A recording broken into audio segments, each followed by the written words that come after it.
खुदावन प्रभु यीशु मसीह के पवित्र और मीठे नाम में सबको जय मसीह की। आज परमेश्वर के अद्भुत प्रेम और अनुग्रह के वजह से फिर एक बार मौका मिला कि उनके वचन में से कुछ हम सीखें। पिता परमेश्वर जब किसी व्यक्ति को अपने सेवा में बुलाते हैं, चुनते हैं, तो उसको अलग करते हैं।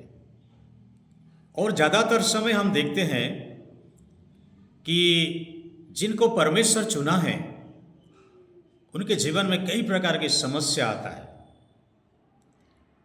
कुछ समस्या ऐसे चले जाते हैं, हम उसको अनदेखा कर देते हैं। लेकिन एक समस्या ऐसा है जो हर परमेश्वर के दास या जिनको परमेश्वर चुने हैं उस समस्या में आज भी जूझ रहे हैं, आज भी संघर्ष कर रहे हैं। और वो समस्या है आर्थिक समस्या, आर्थिक संघर्ष।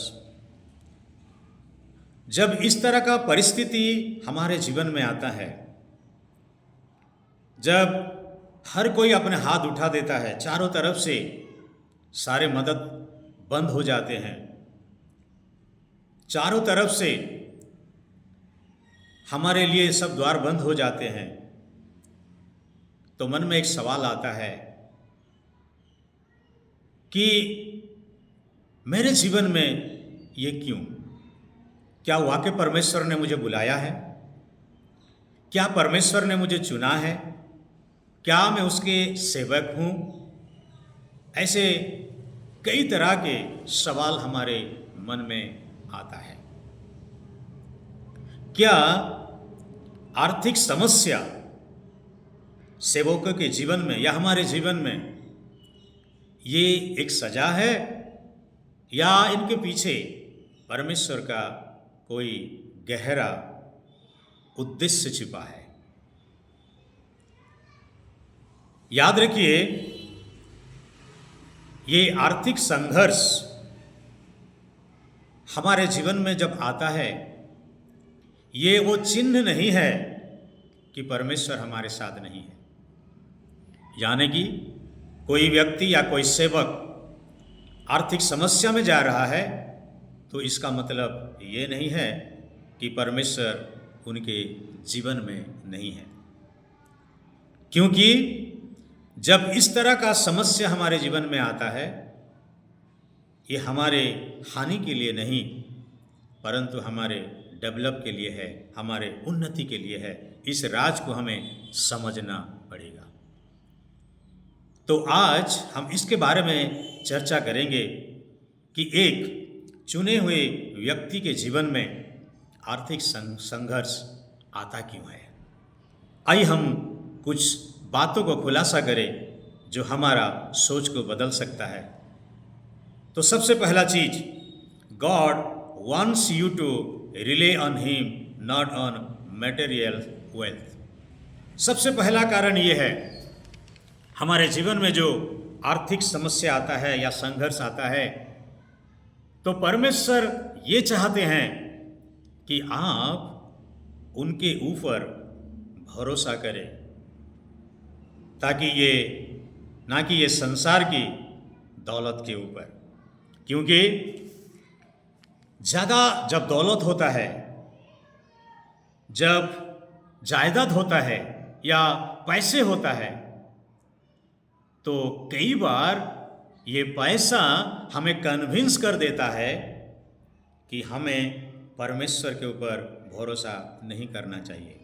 क्योंकि मेरे पास आज इतना है कि मैं किसी के ऊपर या तो परमेश्वर के ऊपर भी मैं भरोसा नहीं कर सकता, क्योंकि मैं आज सेल्फ सफिशिएंट हूँ, मेरा बहुत कुछ है। ये हमें कन्विंस कर देता है कि परमेश्वर के ऊपर आप भरोसा नहीं करो तो भी आप चल सकते हो या जीवित रह सकते हो।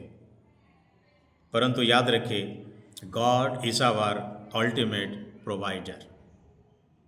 रिमेंबर, याद रखें, जब इजराइलियों ने जंगल में जब जा रहे थे, या परमेश्वर उसको लीड कर रहे थे, लेकर जा रहे थे, तो उनके पास कोई जायदाद नहीं था या कोई दौलत नहीं था जिसके सहारे वो लोग जीवित रहे, परंतु परमेश्वर उन लोगों के लिए मन्ना भेजे थे स्वर्ग से। हम देखते हैं भजनकार भी यही बात को कहते हैं। भजन संहिता 121 उसका 1 और 2, 121 इसका 1 और 2 जब पढ़ते हैं, यहां पर लिखा जाता है, मैं अपनी आंखें पर्वत की ओर लगाऊंगा, मेरी सहायता कहां से आएगी। उसका नीचे लिखा है, मेरी सहायता तो यहोवा की ओर से आती है। हाँ मेरे प्यारों, जब हमको ये सच मालूम हो जाएगा, ये सच्चाई जब मालूम हो जाएगा कि हमारा जो आवश्यकता है दौलत के वजह से नहीं, ये संसार के दौलत के वजह से नहीं या रुपये पैसे के वजह से नहीं, परंतु परमेश्वर हमारा देखभाल करता है। कभी कभी परमेश्वर हमारे जीवन में ऐसे घटी को भेजते हैं ताकि हम कुछ सीख सकें। If you have him you have everything. अगर परमेश्वर आपके साथ है तो आपका सब कुछ है। और ये घटी, ये आर्थिक संघर्ष हमें सिखाता है, हमें मोटिवेट करता है कि ऐसे परिस्थिति में हम उनको ढूंढें जो प्रबंध करने वाला है, हम उनको जाने जो यहोवा जीरी है। इसीलिए हमें कभी कभी परमेश्वर ऐसे आर्थिक संघर्ष में लेकर जाते हैं। नंबर 2, दूसरा रीजन हम देखेंगे, God is testing your hearts for integrity. परमेश्वर हमारे हृदय का जो विनम्रता को वो परखना चाहते हैं, क्योंकि ऐसे कभी कभी हमारे लाइफ में ऐसे समय आता है, परमेश्वर जानना चाहते हैं जो आशीष मैंने तुम्हें दी है, जो रुपये या पैसा मैंने तुमको दिया है, जो धन दौलत में दिया हूं आशीष के तौर पर, तुम्हारा हृदय का अवस्था क्या है, तुम्हारा सोच क्या है, तुम्हारा दौलत को लेकर तुम क्या सोचते हो। Sometimes God wants to know or wants to test our motive through financial lack, क्योंकि money is the revealer of our character, कि हम सचमुच परमेश्वर का सेवा कर रहे हैं या पैसे का सेवा कर रहे हैं। प्रभु यीशु मसीह मत्ती 6:24 में कहा है, no one can serve two master. कोई भी व्यक्ति 2 स्वामी का दास नहीं बन सकता। एक को प्रेम करेगा, एक को नफरत करेगा। एक ही समय में हम लोग परमेश्वर का और पैसे का सेवा नहीं कर सकते हैं। इसीलिए परमेश्वर हमारा मोटिव को चेक करने के लिए कभी कभी आर्थिक संघर्ष हमारे जीवन में लाते हैं। God wants to know, is your heart pure and motives are right when you blessed? परमेश्वर ये जानना चाहते हैं, जब आपको आशीष मिलता है तो आप वास्तव में आपका सोच क्या है, वो जानना चाहते हैं। जो उसने दिया है, आप परमेश्वर के उद्देश्य के लिए व्यवहार कर रहे हैं, परमेश्वर के राज्य के लिए व्यवहार कर रहे हैं, या अपने अभिलाषा के लिए और अपने सेल्फ ग्लोरिफिकेशन के लिए इसको आप इस्तेमाल कर रहे हैं, ये जानना चाहते हैं परमेश्वर। और ये टेस्ट हमें रिफाइन करने के लिए आता है, क्योंकि धन एक ऐसा चीज है जो हमें करप्ट कर सकते हैं। इसीलिए परमेश्वर ये जानना चाहते हैं, आप उन पैसों को, उस धन को जो उसने आपको आशीष दिया, आप उसके राज्य के लिए व्यवहार कर रहे हो या नहीं। हमारे विनम्रता को वो टेस्ट करना चाहते हैं। इसलिए जीवन में आर्थिक संघर्ष या आर्थिक कमियां परमेश्वर हमें भेजता है।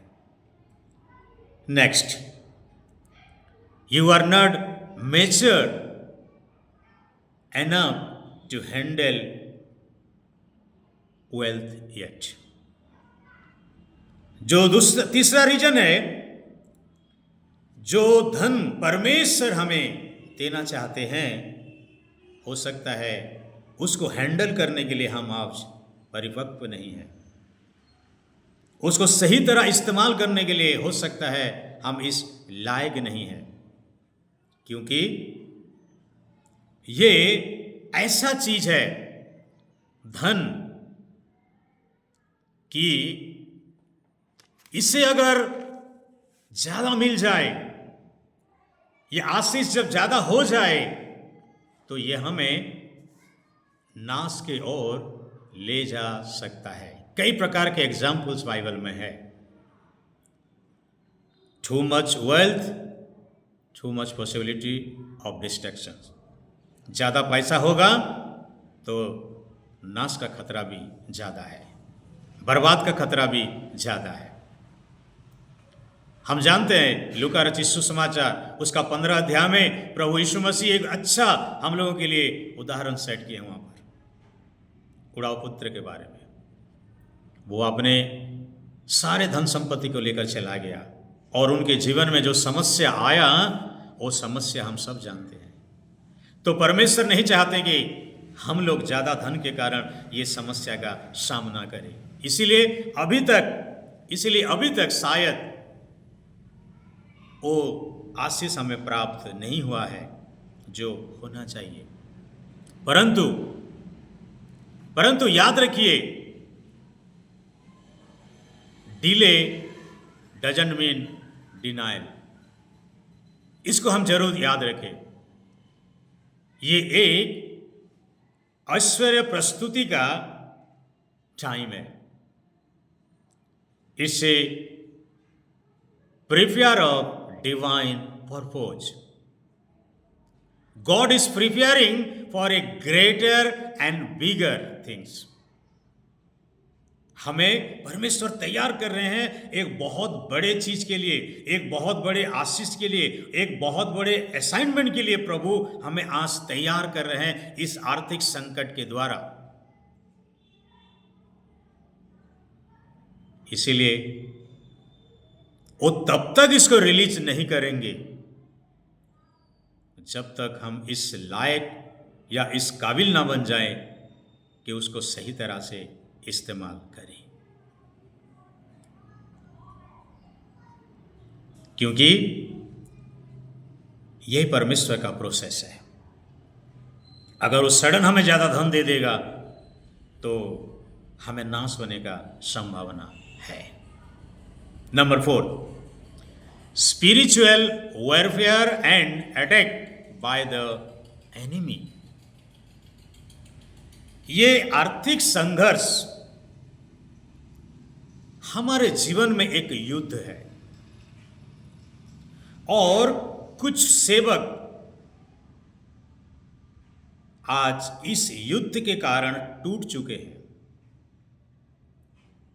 मेरे प्यारों, एक बात को हमेशा याद रखें, हम टूट चुके हैं ये नहीं है कि हम गलत हैं। हम टूट चुके हैं क्योंकि हम परमेश्वर के राज्य के हिस्से हैं। हम परमेश्वर के राज्य में हैं, इसलिए हम टूटे हैं आज। सबसे बड़ी बात यह है क्योंकि शैतान को मालूम है, या हमारे जो एनिमी है उनको मालूम है कि हम परमेश्वर के एक दास है, मैच्योर्ड दास है। आज हमारे काबिलियत हो गया है कि परमेश्वर हमें जो आशीष दिए हैं, जो धन दिए हैं, उनको उनके राज्य के लिए हम इस्तेमाल कर सकते हैं और शैतान के सारे अंधकार के जो ताकतें हैं उनको हम गिरा सकते हैं। ये आपके पोटेंशियल को अच्छी तरह जानता है आपके शत्रु। तो क्या करता है? He throws the blocks on your road. ये आपके रास्ते में रुकावटें डालेगा, बाधाएं पैदा करेगा ताकि इनके द्वारा आप नाश हो जाए। और सबसे बड़ी बात, ये वॉरफेयर, ये युद्ध, it is not natural but it is spiritual. ये बात हम कई बार नहीं जानते हैं। हमारे जीवन में जो आर्थिक संघर्ष आते हैं, आर्थिक समस्या आता है, ये नेचुरल नहीं है, ये किसी के द्वारा भेजा गया है, क्रिएट किया गया है, जो हमारा एनिमी है या हमारे शत्रु है। क्योंकि इफिसियों के पत्री में लिखा जाता है, हमको सबको ये बात अच्छी तरह मालूम है। इफिसियों के पत्री में लिखा गया 6 उसका 12, यहाँ पर लिखा गया है, क्या लिखा जाता है? क्योंकि हमारा ये मल्ल युद्ध लहू और मांस के नहीं, परंतु प्रधानों से और अधिकारियों से और इस संसार के अंधकार के हाकिमों से और इस दुनिया की आत्मिक सेनाओं से है जो आकाश में है। वास्तव में ये हमारा एक युद्ध है। इसीलिए हमारे जो फाइनेंशियल जो संघर्ष है, इसे आप इतनी आसान से मत ले, इतने हल्का से मत ले, क्योंकि शैतान को या शत्रु को अच्छी तरह मालूम है कि अगर परमेश्वर हमें आशीष दिए हैं तो हम उनके ताकत के विरुद्ध में इसको हम इस्तेमाल कर सकते हैं। इसीलिए अलग अलग तरीका का बहुत सारे बाधाएं हमारे जीवन में वो लाते हैं।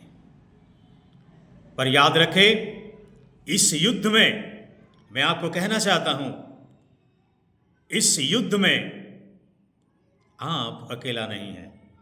You are not fighting this battle alone, but God is with you. हिवाए रखिए, हिम्मत रखिए, ये युद्ध आप अकेले नहीं लड़ रहे हैं, परमेश्वर आपके साथ है इस युद्ध में।